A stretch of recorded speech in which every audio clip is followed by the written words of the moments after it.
Some women are never forgotten, not because they gave themselves away, but because they didn't.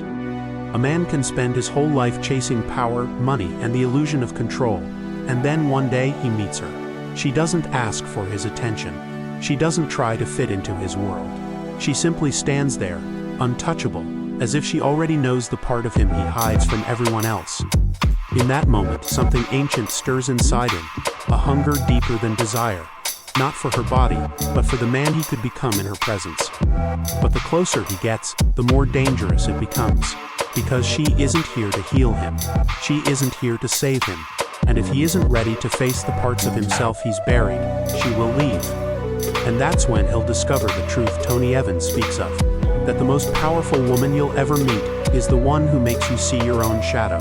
And once you've seen it, you can never unsee it. Some women do not chase.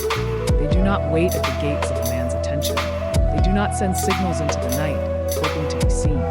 And yet somehow, they are the ones a man cannot forget.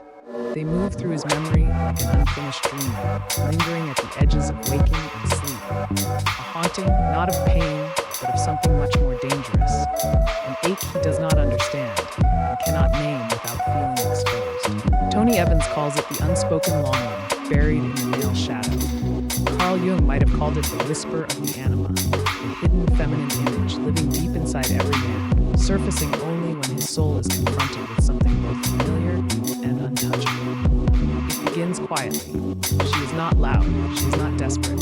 She does not bend herself towards his approval. Her presence is a mirror, polished, still, unyielding. And when she enters the space around him, something in him stirs, not lust in a shallow sense, not even admiration in the worldly sense.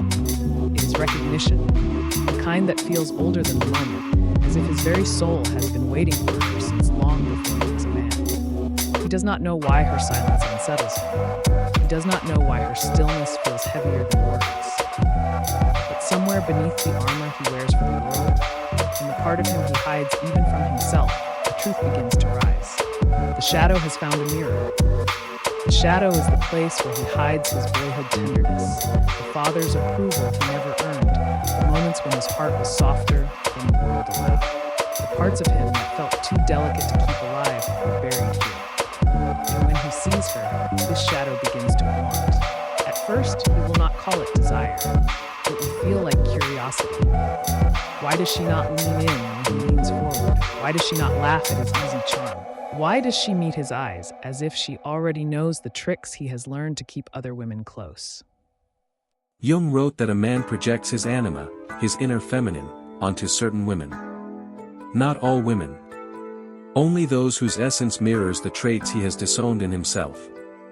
Her patience. Her quiet strength. Her untouchable dignity. These are not just qualities. They are doorways. And the closer he comes to her, the more he feels that passing through those doorways might make him whole. But here is the paradox: she is not here to complete him. Her power is in remaining whole without him. And that is why she is unforgettable. In her presence, he begins to notice the fracture. The man he shows the world is confident, composed, always in control. But around her, control feels irrelevant, almost childish. His voice changes. Sometimes deeper, sometimes softer, always uncertain. He finds himself searching for excuses to cross her path, but she never seems to search for his. Tony Evans speaks of this tension. That a man often desires not the woman who gives him everything, but the one who reflects back the parts of himself he cannot yet claim. And when this reflection is sharp enough, it cuts through the ego. The ego wants ownership. The shadow wants integration. But integration requires humility, and humility feels like danger to a man who has lived by control. And so, his hunger grows. It is no longer physical. It is psychological. He wants to be seen the way she sees him, without the armor, without the mask. But her seeing is not an invitation. It is a mirror he cannot look away from. Around her, he feels both bigger and smaller. Bigger, because she awakens the king in him, the part that dreams of ruling his own life with clarity and honor. Smaller, because she exposes the boy still hiding in the shadows, afraid to be unloved if he stands without his titles, his status, his proof. And here lies the secret most men will never confess: they are not afraid of rejection. They are afraid of being known. She will not rush to comfort him. She will not soothe the tremor in his voice. She knows that a man must face his shadow himself, not for her sake, but for his own. Her stillness becomes the crucible. In the quiet, he must decide whether to collapse back into his defenses or to let them fall. True feminine magnetism is not seduction. It is embodiment. A woman anchored in her worth becomes a mirror a man cannot shatter. And when he looks into that mirror, the shadow will demand things of him, to control her, to pull her closer through charm, through promises, through the subtle weight of expectation. But control will only make her vanish. For the feminine he craves is not a possession. It is a reflection of his own unlived life. And if he chases her for the wrong reasons, he will lose both her and the part of himself she awakened. Jung warned that what we refuse to confront in ourselves will meet us as fate. And so, the man who runs from his shadow will keep finding her. In different faces, different voices, different eyes, until he learns to face himself. Some women do not chase. They do not explain. They do not stay to soften the absence they leave behind. They simply vanish into their own horizon, and the silence they leave becomes the most intimate sound a man will ever hear. Tony Evans calls it the ache of the unclaimed soul. Jung called it individuation, the journey toward wholeness. But he will call it her name. Even if he never speaks it aloud. Some women do not chase. They do not call out to be chosen. They do not place themselves like flowers in a vase, hoping to be admired. Instead, they stand as they are, rooted, unshaken, unmoved by the winds of approval. And yet, they are the women a man remembers in the quiet moments. Not in the noise of victory, not in the shallow glitter of achievement, but in the still hours when the room is dark, and he can hear his own breathing. That is when her image returns. Tony Evans speaks of this in a way few dare to. The man does not long for her simply because she is beautiful. Beauty is common, even disposable in the eyes of the world. What he craves is something far more rare, the resonance she awakens inside him, the echo of a place within himself he has never truly entered. Jung would call this the anima, the hidden feminine in a man's unconscious. She appears not as herself alone, but as the carrier of every lost softness, every unclaimed tenderness, every buried longing he has turned away from. She is not just a woman, she is the shape of the part of himself he has not yet learned to love. She does not need him to notice her. And in that absence of need, he finds himself pulled toward her even more. It begins subtly, like a thread slipping into his hand when he isn't looking. He tells himself he's only curious. He tells himself he could walk away at any time. But curiosity turns into preoccupation, and preoccupation becomes hunger. Around her, the persona he wears for the world, the practiced confidence, the easy charm, the untouchable composure, begins to feel irrelevant. In its place rises something uncomfortably raw. His voice changes. His heartbeat becomes untrustworthy. His attention, once scattered like sunlight, becomes a single, unblinking flame aimed at her. He will look for reasons to be near her, though he may not name them as such.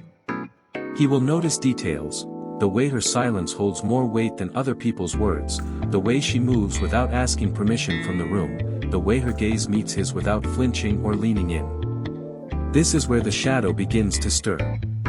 The shadow is not darkness alone, it is everything he has exiled.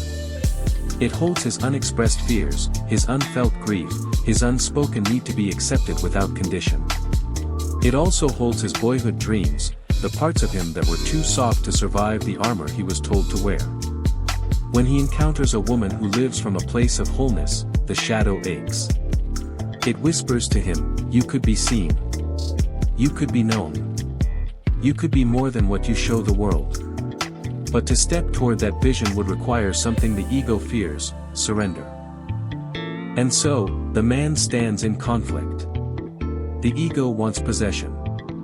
The shadow wants integration. The first is easy, it can be won with charm, with pursuit, with the sweet intoxication of being wanted in return. But integration is harder, it demands the dismantling of illusions, the laying bare of wounds, the quiet courage to face what has been hidden for years. Tony Evans often reminds his listeners that many men mistake their longing for a woman's body as longing for the woman herself, when in truth, the deepest ache is for the version of themselves they see in her presence. And that truth is terrifying. She knows this. She does not mistake his hunger for love. She understands that sometimes a man's reaching hand is not for her at all, but for the reflection she carries. And so, she does not rush to meet it. Her stillness is not cruelty. It is clarity.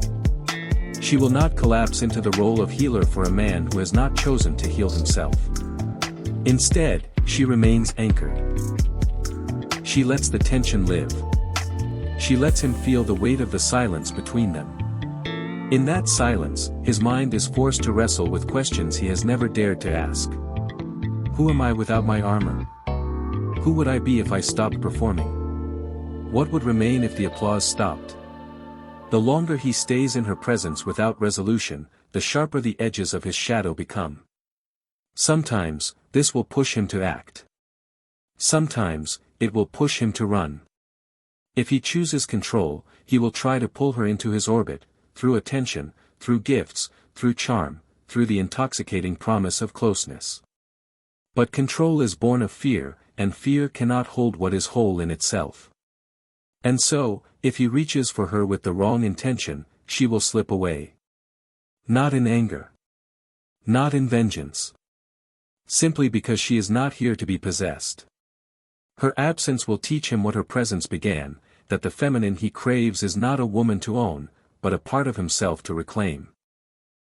Jung warned that what is unintegrated will return to us again and again in different forms. And so, if he does not face his shadow now, she will reappear in other bodies, other voices, other eyes, carrying the same ache, until he learns to see not just her, but himself. Some women will not explain their leaving. They will not soften the absence with words meant to make it easier. They will walk away, and the silence will become the most intimate sound he will ever hear. Tony Evans calls it the ache of the unclaimed soul. Jung calls it individuation, the journey toward wholeness. And he will call it her name. Even if he never speaks it aloud. And in the years to come, he will not speak of her often. Not because he has forgotten, but because some truths cannot be placed in the mouth without losing their shape. She will appear only in the private theater of his mind, a half-lit street where her silhouette turns the corner, the hush of a winter morning where her absence feels heavier than snow, the echo of her voice, not in his ears, but somewhere deeper, where echoes do not fade. There will be other women. Some will stay longer. Some will love louder. Some will give him everything he thought he wanted. But none will awaken the same stillness in him. None will force him to meet himself in the way she did, without touching, without asking, without promising anything. For what he saw in her was never hers alone, it was his own unlived life, standing in front of him. And until he claims it, until he steps into it without fear, that vision will remain, just out of reach. One night, perhaps many years later, he will lie awake beside someone else, the room heavy with the quiet of lives half-lived. And in the dark, he will remember the way she looked at him, as if she could see the man he could have been. He will close his eyes, and the memory will be both balm and blade. The ache will still be there. It will not have softened. It will have deepened, not as a wound, but as a map, pointing to a place inside himself he has yet to enter. And though he will never speak her name aloud, somewhere in the shadow of his heart, he will still be walking toward her. Not to find her again, but to find himself.